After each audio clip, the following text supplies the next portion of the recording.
Hey guys, welcome to the Daily Word Bible Study, a plain and simple book by book, chapter by chapter, and verse by verse study through the entire Bible. Currently, we are in Jeremiah chapter 10. And last time we started chapter 10, and basically, I'm going to go back and start from the beginning and kind of read through. But um, God is basically slamming Israel for the idiocy of their pagan worship. And this also, keep this in mind, that this is we're on a countdown, warning them every day that that judgment is coming, and God is laying out over and over again why sin, why their sin is um, um, deserving. He's laying out their case. Okay, so let's get to it. Jeremiah chapter 10. As I said, we started this before, but I'll start from the beginning and read all the way through. And he says, Hear the word of the Lord. I'm sorry, hear the word that the Lord has spoken to you, house of Israel. This is what the Lord says. Do not learn the ways of the nation, or be terrified by the signs in the heavens. Although the nations are terrified by them, for the customs of the people are worthless. Some cut down a tree from the forest. It is the work it is worked by the hands of a craftsman with a chisel. He decorates it with silver and gold. It is fastened with a hammer and a nail so it won't totter. Verse 5, like a scarecrow in a cucumber patch, their idols cannot speak. They must be carried because they cannot walk. Do not fear them, for they can do no harm, and they cannot do any good. Now you almost would think, and I said this before, this should be common sense. But in the pagan world, and and I think it's interesting for us to kind of look at here from the pagan world, we have to kind of understand the indoctrination. It's just like now, we don't have a lot of room to throw rocks. When a man can bewitch a group of people to vote for him, and he does not fit even their own ideology, that he fits nothing of their ideology. Now watch this. He was voted out of office. So in other words, in their belief, they thought God was going to give him a second term. God didn't give him a second term.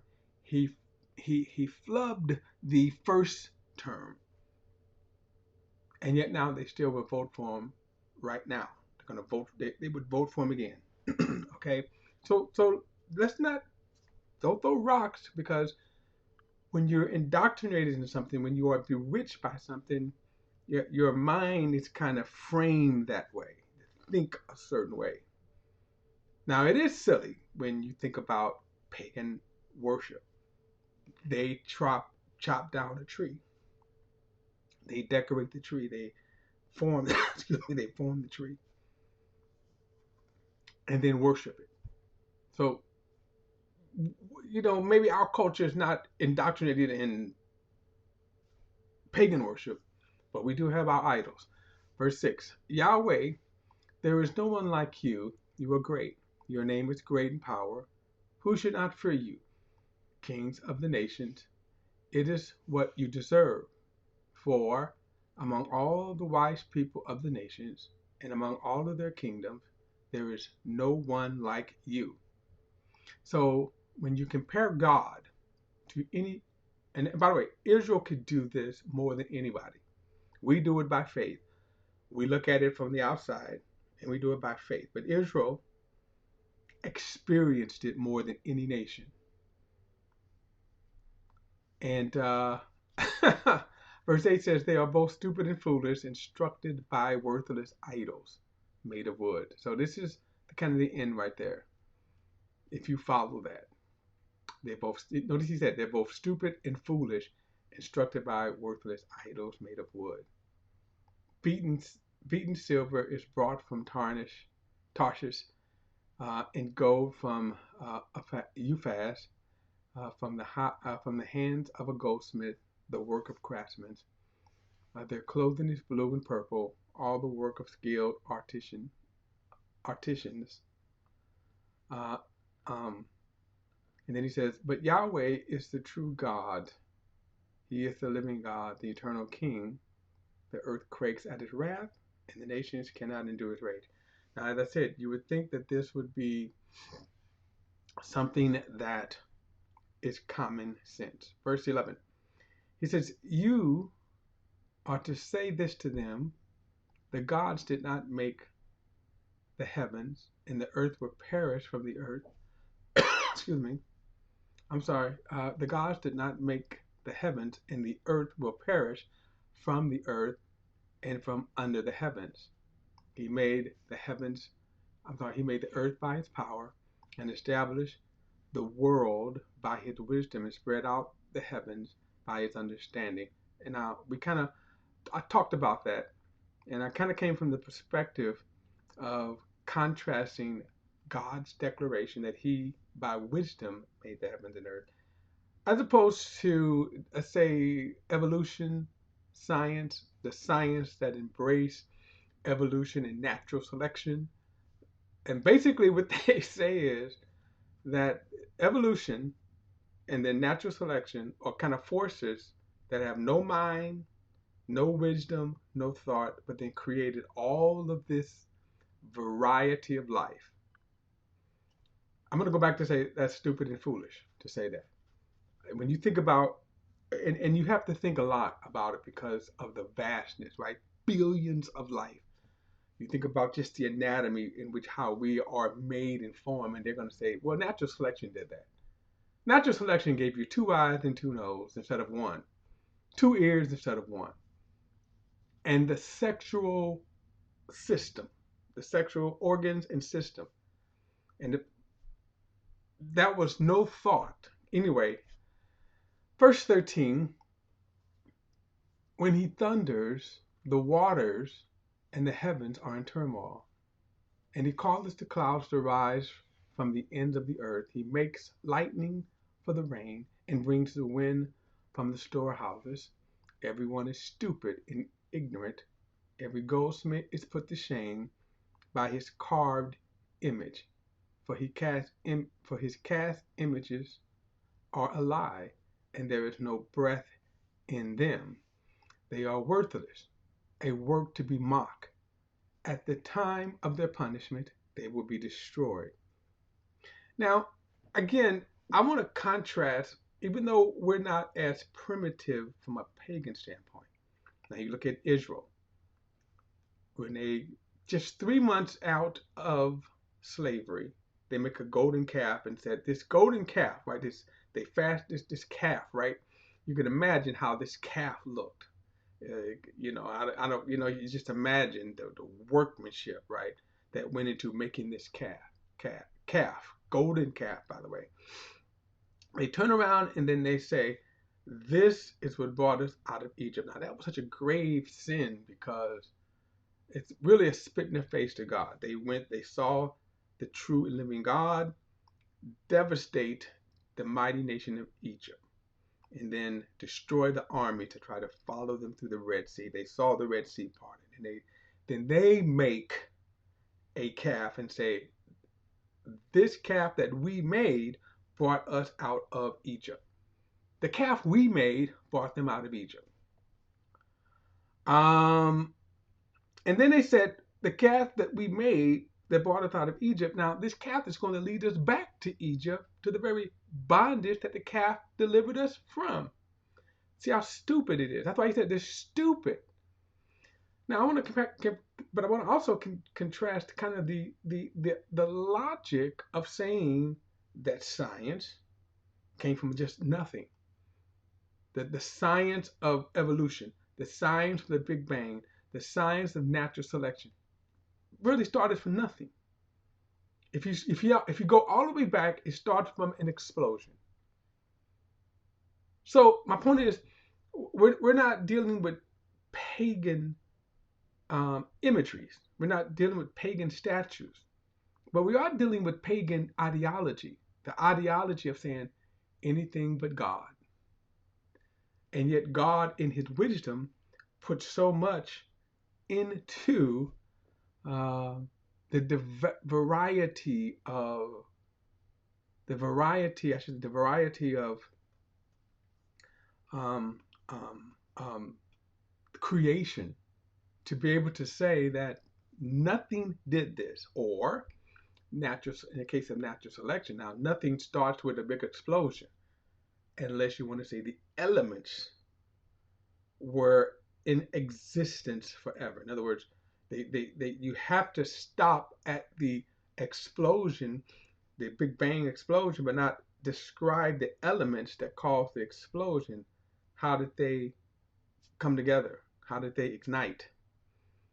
But then to say that from an explosion, and every year, and then even throughout the year, there are people that have firecrackers, fireworks, and not one of them ever produces anything other than devastation, right? Hurt, damage. All right. Um, Verse 15, they are worthless, the work to be mocked, and at the time of their punishment they will be destroyed. So the pagan worships. Verse 16, Jacob's portion is not like these, because he is the one who formed all things.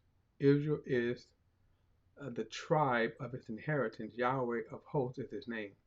So um, not only, so you see the magnificence of God's creation, but then we have one nation that was formed out of the seed of Abraham. God did that. And now, by the way, God is also preserving the nation. Verse 17, gather up your belongings from the ground, you who live under siege. For this is what the Lord says, look, I am slinging out the land residents at this time and bringing them such distress that they will feel it. Now, that's kind of an understatement, because they're going to do more than feel it. But notice he says the distress. So with this is God's, you can say, judgment, okay? God's judgment. And notice he said it would be such a distress that they will feel it. Okay, Israel has a lot of judgments to come because of their disobedience. So this is just one of them, one of the most severe, where they are exiled, as we will later see, exiled out of the land for 70 years. We also see that they're going to be again exiled out of the land until Jesus said this. Blessed is, he said, they won't see him until they say, blessed is he who comes in the name of the Lord. And that's been going on for 2,000 years. In other words, right now, Israel's cut off from God. Right now, Israel's cut off from God because of their unbelief, because of their rejection of the Messiah when he was here. Verse 19. Woe to me because of my brokenness. I'm severely wounded, I exclaim. This is my intense suffering, but I must bear it. Now, Jeremiah,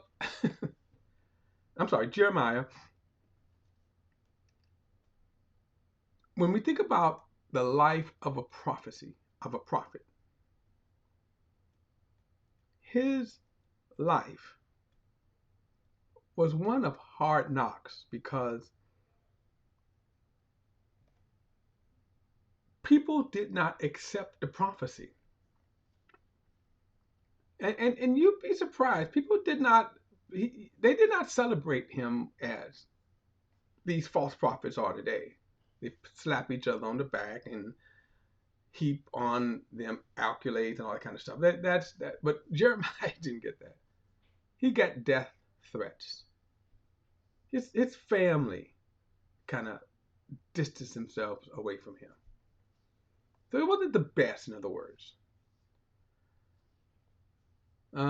So again, he says, verse 19 again, woe to me because of my brokenness. I am severely wounded. I exclaim, this is my intense suffering, but I must bear it. My tent is destroyed. All my tent cords are snapped. My sons have departed from me and are no more. I have no one to pitch my tent or to hang up my curtains. So in a sense, you could say again, because of his prophecy, then it affected also his personal life because they were also suffering. They were getting persecuted. And it's not clear, I think, to me from here, whether or not if they kind of distance themselves from Jeremiah or not. But the point is that they are feeling this prophecy right here. But at the same time, they should say, wait a minute now, more than us being ostracized in a few short years, it's going to be worse. Their society is going to collapse. So they should be looking at it that way. Verse 21. For the shepherds are stupid. They don't seek the Lord. Therefore, they have not prospered, and their whole flock is scattered.